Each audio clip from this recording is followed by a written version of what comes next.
Hello? Is it working? There we go. Welcome to 2025 season, everybody. Coach Phil, excited about what lies ahead of us this year.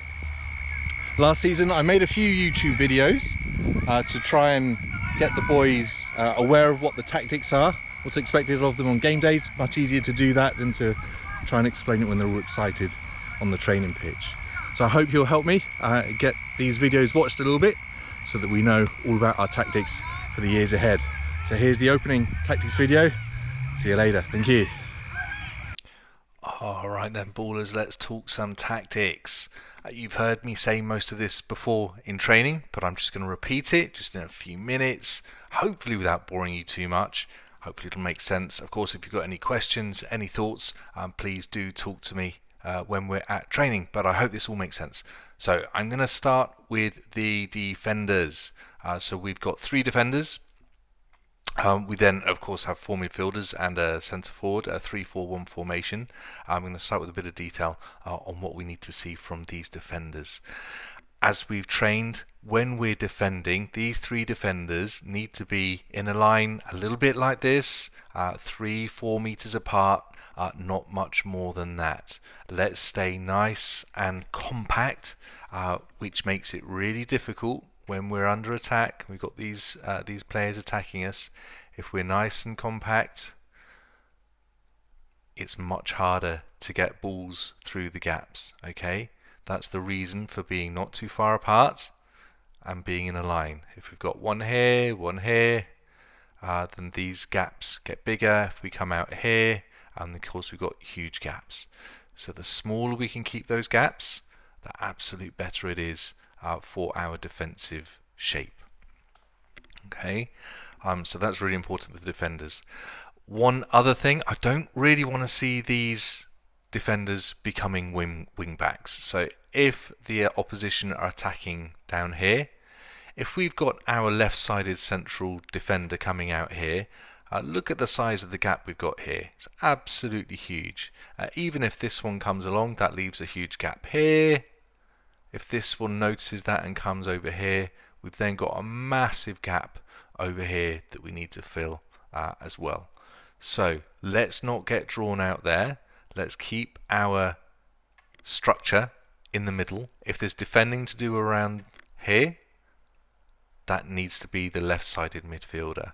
Same on the right-hand side. This is the right-hand sided midfielder's job to come and defend these areas. So these midfielders need to do an awful lot of running up and down, but defending here, let's get these people in there. So if the ball was here, for example, we should be seeing these defenders something like that, which gives very little space for any balls to come through. And when people are running, just makes it really difficult. The defender's job is to make it really difficult for any shots to be coming in or for people to find their space. So that's what I expect from the central defenders in a defending sense.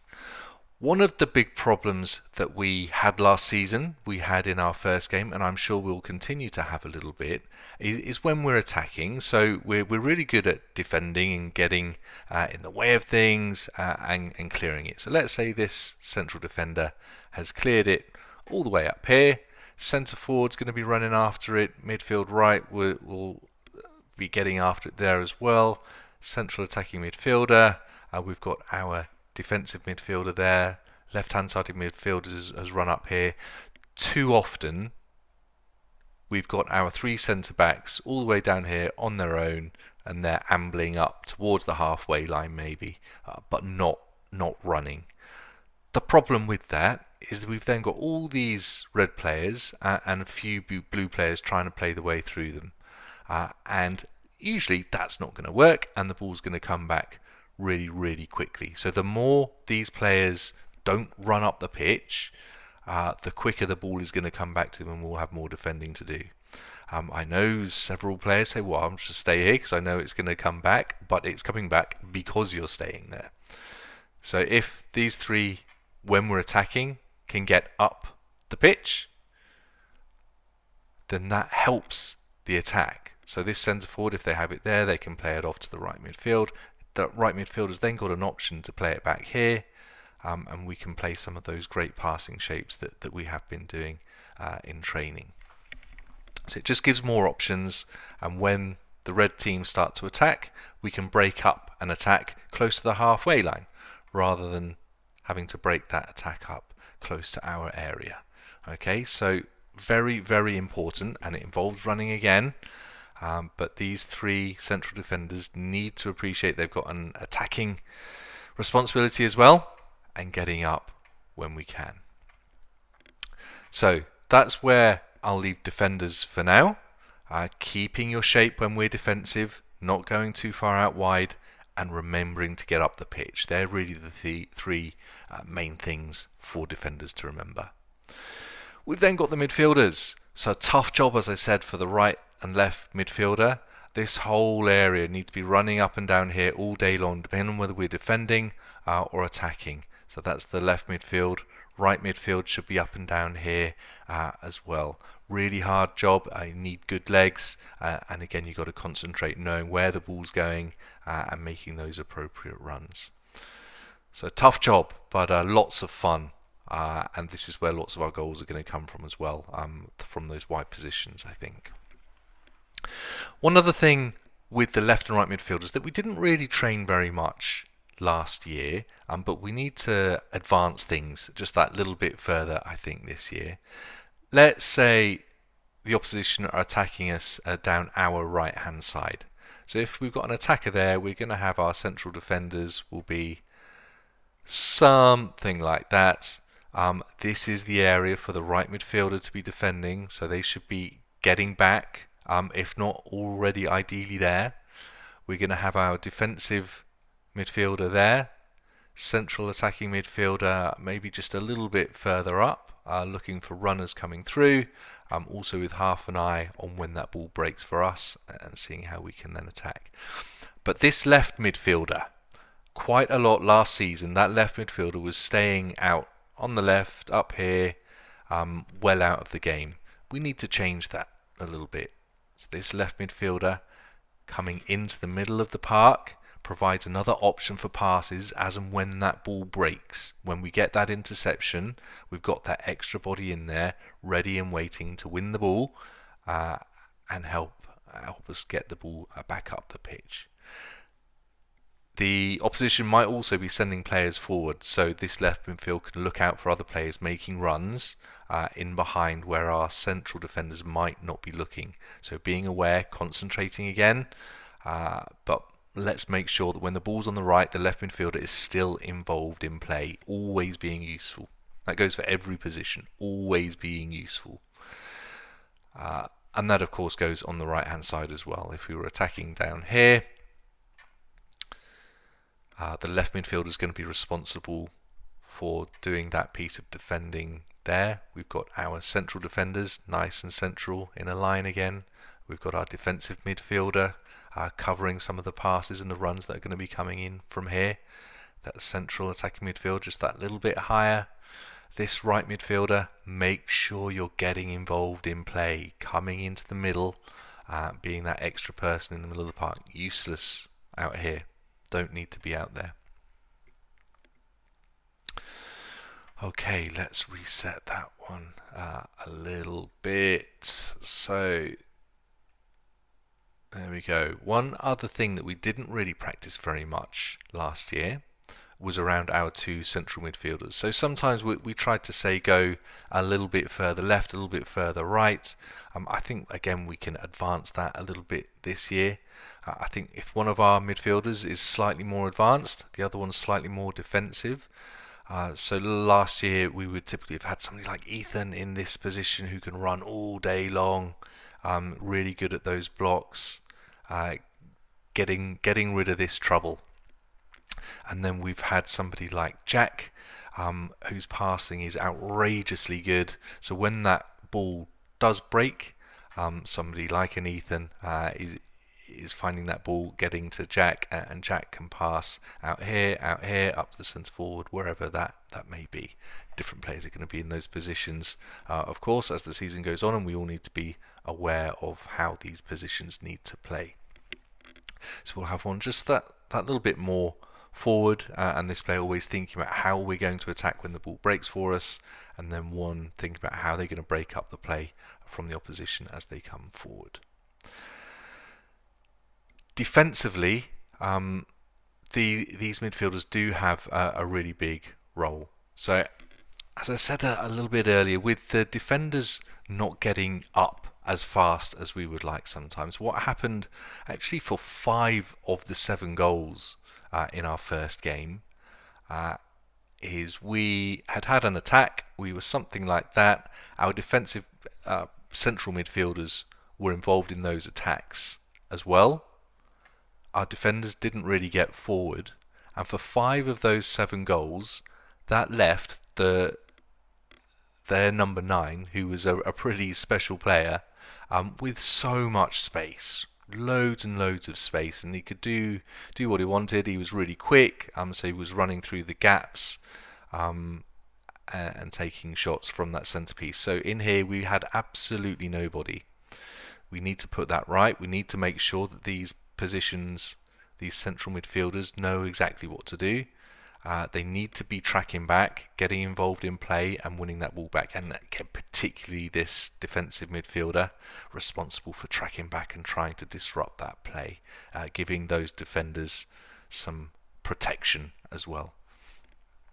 Because if we're all out like this, no matter how good these 3 defenders are, they're not going to be able to cope. It's too much space. It gives the opposition too much opportunity. So let's make sure we're like this. When the ball's coming, it's really hard to get past these 2. It's almost impossible to get past 5. Quite often this player may be a bit further forward, and then it's still harder to get past 4 than it is past 3. So that is a very important thing for central midfielders to be aware of. Centre forward, it's all about making runs into the space. So we had a couple of good opportunities in our first game where we had broken in defence. We'd managed to push the ball out. The ball comes out to one of our sided midfield players. When the ball is in this kind of position, the opposition will have just had an attack, so they're all going to be down here somewhere. So this kind of formation was quite common, I think, in our first game, and we'll see it time and time again throughout the season as well. When we're in this kind of position, the centre forward needs to be making those runs out here, giving that option to the left midfielder.